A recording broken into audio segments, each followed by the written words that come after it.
Ou seja, Débora Bergamasco e Luísa Martins já vêm com a gente também. Não vai ter sabatina no dia 10. Não, o governo conseguiu uma vitória. Será que vai ser uma vitória de pirro?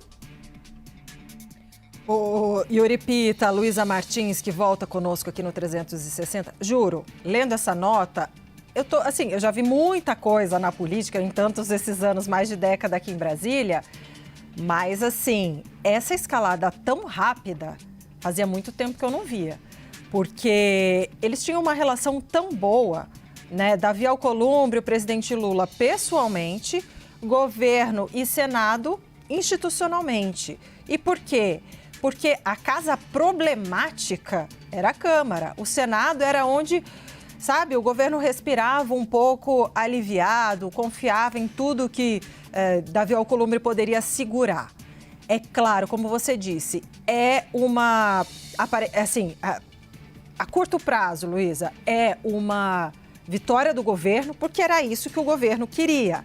E qual foi a artimanha? Já que no gogó não deu, a artimanha foi: não manda a indicação, não vou mandar o pedido não vou encaminhar esse pedido, essa indicação para o Senado.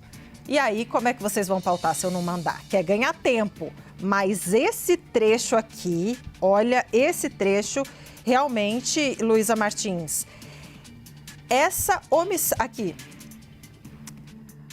essa omissão de responsabilidade exclusiva do Poder Executivo está dizendo que o governo executivo se omitiu de mandar a mensagem para o Congresso, para o Senado. É grave e sem precedentes. E é sem precedentes mesmo, ele tem razão. É uma interferência no cronograma da sabatina, prerrogativa do Poder Legislativo. E aqui ele coloca num âmbito que não é só o desentendimento pessoal. Eu rompi com o líder do governo porque com ele não dá para conversar. Não é isso. É institucional o negócio aqui. Ele fala em poder executivo, ele fala em poder legislativo. É claro que a gente sabe que há uma série de motivos, digamos, não institucionais para essa escalada de tensão entre governo e Davi Alcolumbre.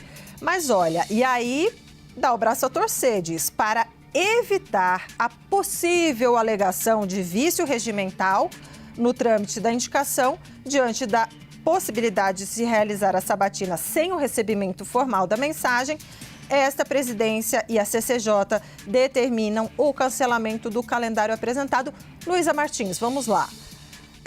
Você, diante disso, vai ficar na sua avaliação mais fácil ou mais difícil convencer os senadores a aprovarem, seja lá quando for, o nome de Messias? Quer dizer, ganhar tempo nessa condição, como disse o Yuri, é uma vitória de pirro. Ganhar tempo nessas circunstâncias, sob essa artimanha do governo, pode ajudar ou atrapalhar na sua visão?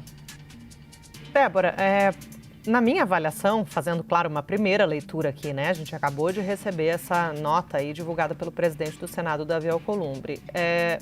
Essa nota, por mais que tenha ali esse trecho duro que fala de omissão do Poder Executivo, né? Uma omissão grave, sem precedentes, de não ter enviado mensagem presidencial, isso na prática favorece Jorge Messias, que precisa, assim, de mais tempo para poder consultar o maior número de senadores que ele puder, porque, como eu tinha até de apuração mesmo, assim, com o entorno ali, aliados de Jorge Messias, esse tete-a-tete, esse beijamão, o encontro pessoalmente com os senadores, mesmo aqueles de oposição, é um movimento que é típico dos indicados para o STF, todo mundo fez isso. Alexandre de Moraes, quando foi indicado por Temer, fez isso.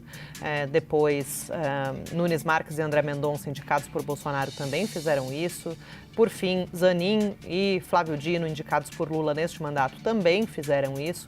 E a avaliação de ministros que já passaram por essa situação é de que esse momento é o momento em que existe uma real chance de uma virada de voto né, digamos assim, como se a gente estivesse falando assim de uma eleição na urna, né? Mas é porque muitas pessoas que têm resistência ao nome, vamos dizer de Messias, porque é o caso que está em questão, por conta de um alinhamento ideológico ao PT, por ser um homem de confiança de Lula, do PT como um todo, né? Desde a época do governo Dilma Rousseff.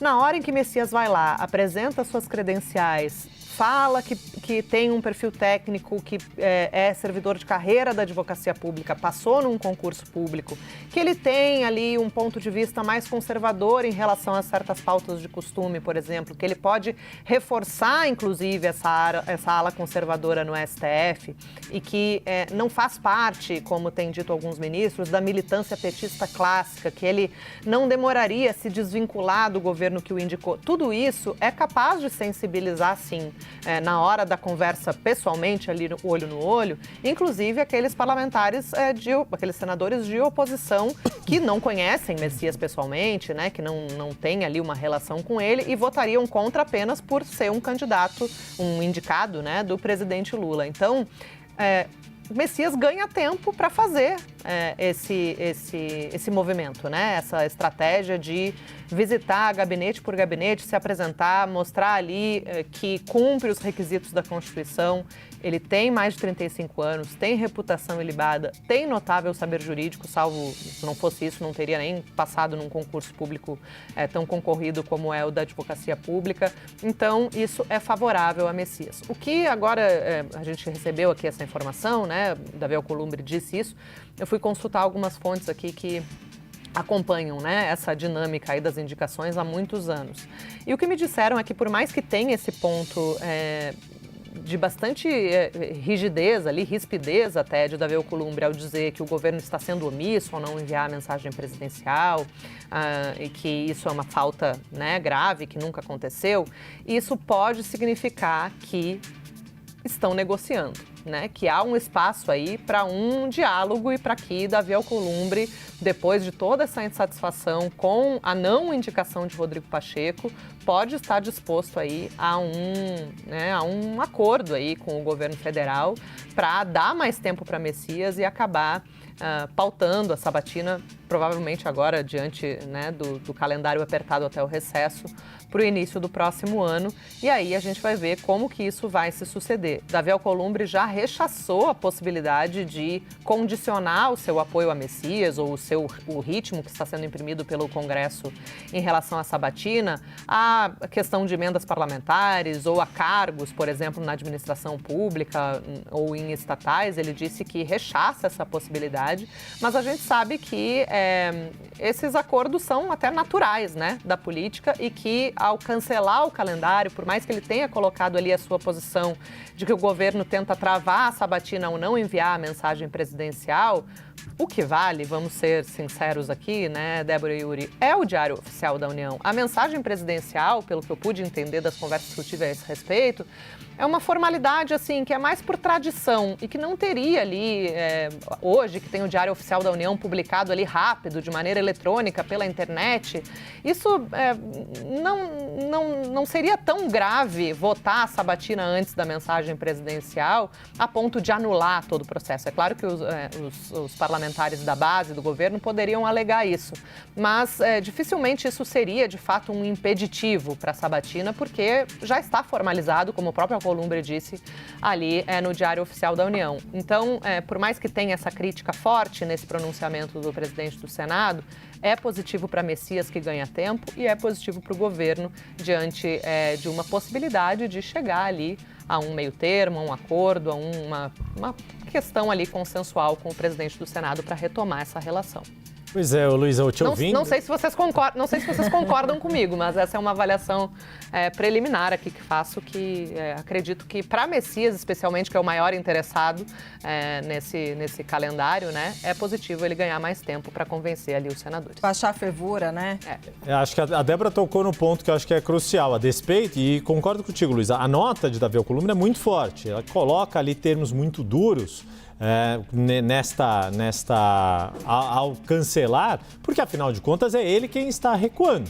Ele é que havia afirmado este calendário quando todos esperavam que Davi Alcolumbre adotasse a mesma estratégia que adotou com a indicação de André Mendonça, de jogar, empurrar ali para frente, deixar o nome meses à espera ali, gerando uma grande ansiedade. Desta vez adotou a tática oposta, de acelerar o prumo ali, botar a ampulheta correndo mais rápida do que a força da gravidade. Tanto que seria aí neste prazo do dia 10 e agora acaba achando um caminho para abrir mão deste calendário.